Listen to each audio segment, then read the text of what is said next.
Michaela Clark joins us now with her most recent edition of The Fault in the Facts, a series that seeks to strike down misconceptions about Mother Nature.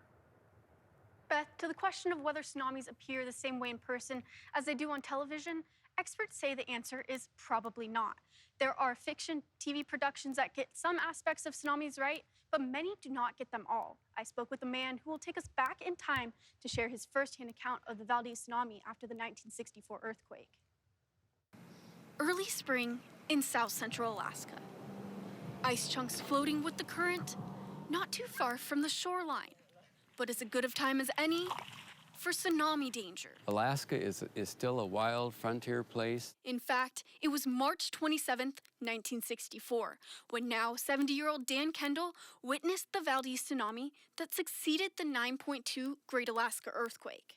My perspective and experience is told from the standpoint of a 12-year-old.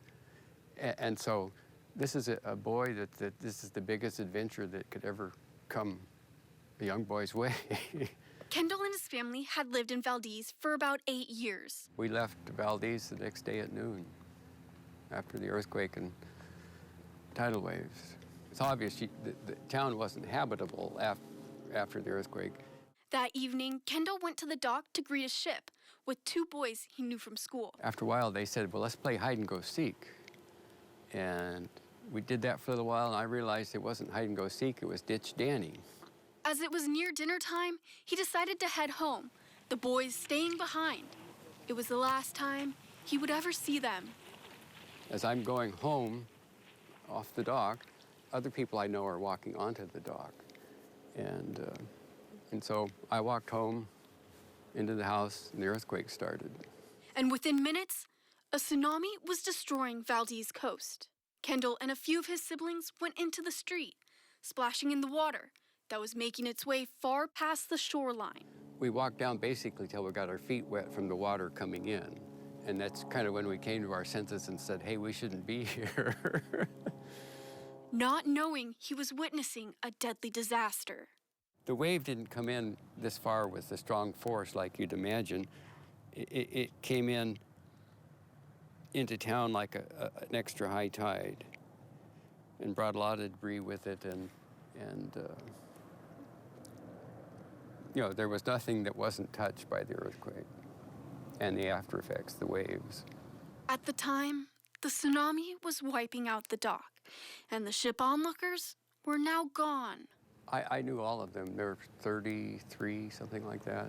They found one body, and that was our neighbor directly behind us. And later, his mother asked him to take on a burden, one that would help ease his neighbor's trauma. She took me around to the family's houses to tell that I saw their dad or their son or their brother on the dock.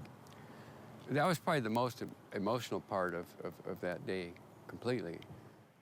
Now, 58 years later, looking back at a photo of the dock's ruins. And, you know, the life of Valdez was right there at that moment. Treating this picture as a memorial. You know, this represents to me the people that perished on that day. Reflecting on the moment. There was something bigger than me that told me to go home, and I did that. A 12-year-old keeping his life just blocks from where people were losing theirs.